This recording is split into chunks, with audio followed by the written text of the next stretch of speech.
Ubagarampillai Sagayam, born the 3rd of July 1962, usually referred to as U Sagayam, is a civil servant in the state of Tamil Nadu in southern India, noted for his anti-corruption activities. Sagayam, whose office door bears a sign reading "Reject bribes, hold your head high" in Tamil, Lanjam Thavarthu, Nenjam Nimarthu, has repeatedly antagonized influential politicians and their supporters in Tamil Nadu. In 2011, he was appointed to oversee state elections in the Madurai district. His strict enforcement of the laws against vote buying played a role in the change of state government. Beginning in 2012, his investigation of complaints of illegal granite mining in the Madurai area led to charges against a number of politicians and businesses, including a mining company founded by a scion of one of Madurai's most influential political families. Sagayam's efforts to eliminate corruption have led to his being transferred over 20 times in his 2 decades of public service. They have also won him a reputation for probity. In the words of a DNA correspondent, the common man's collector has become the hero of the local folklore.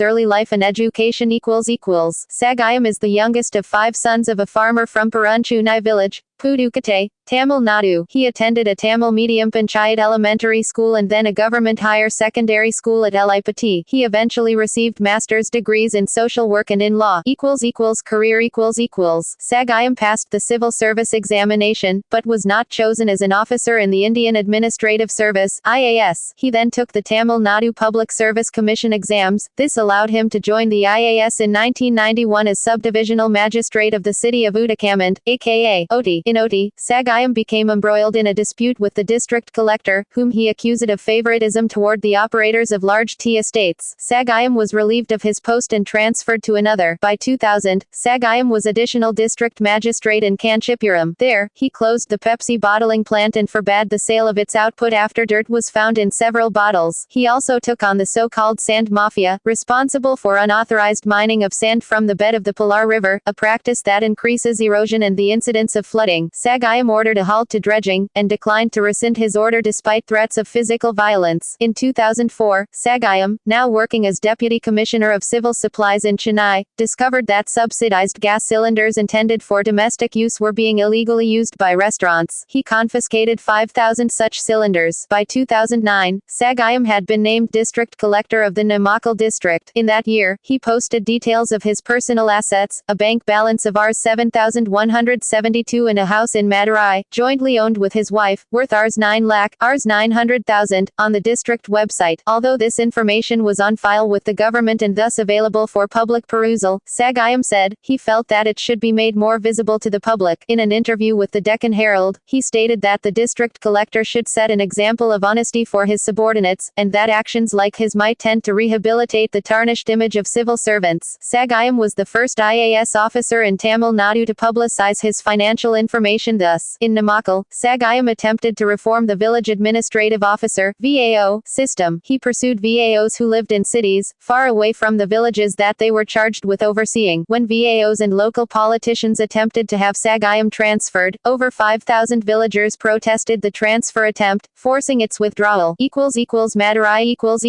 In March 2011, at the behest of the Election Commission of India, Sagayam was named District Collector of Madurai district and charged with the task of ensuring that the 2011 Legislative Assembly elections were conducted fairly. Up to that time, Madurai elections had been controlled by M.K. Alagiri, son of DMK party leader M. Karunanidhi. DMK victories had been assured by the purchase of votes with money and gifts. Sagayam arrived in the state 20 days before voting commenced. He staged a campaign to educate voters about the law, and to urge them to reject proffered bribes. He also stepped up efforts to detect vote buying, and confiscated Rs 20 lakh, Rs 2 million, intended for distribution to voters. Sagayam was twice burned in effigy by DMK loyalists, and 2 cases were filed against him accusing him of favoring rival party AIADMK, both of which were dismissed. AIADMK won the election, and Sagayam was commended by India's Chief Election Commissioner for his work on the election. In September 2011, Sagayam again found himself opposed to Alagiri in constructing a family-owned engineering college near Madurai. Alagiri and family members had purportedly destroyed irrigation canals chemicals used by hundreds of impecunious farmers. Sagayam issued a strongly worded summons to Alagari and his wife and son, forcing him to come before a court and explain why action should not be taken against them.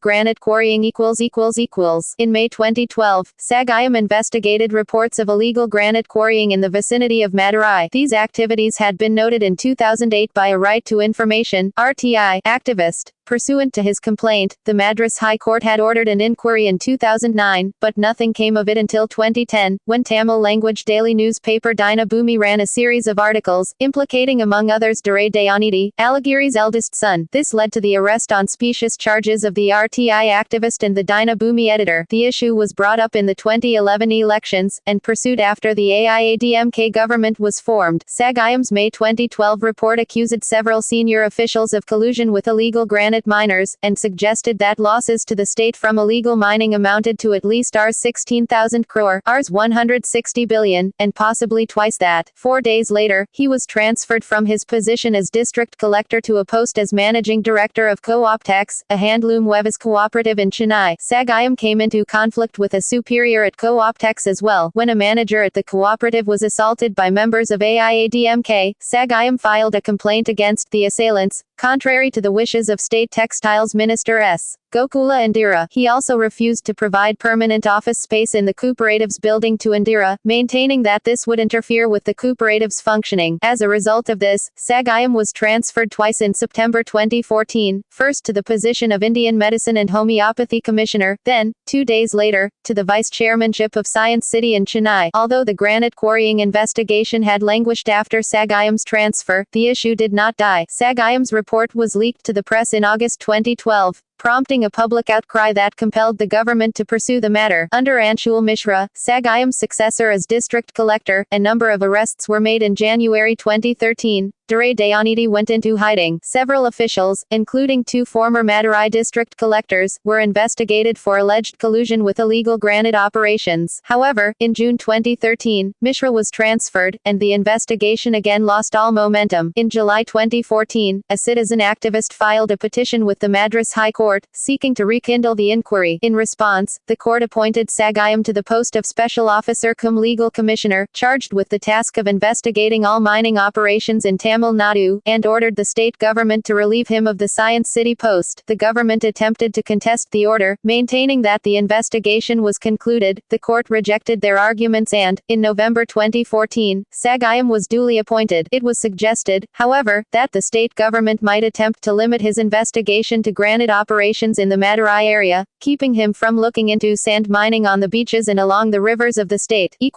References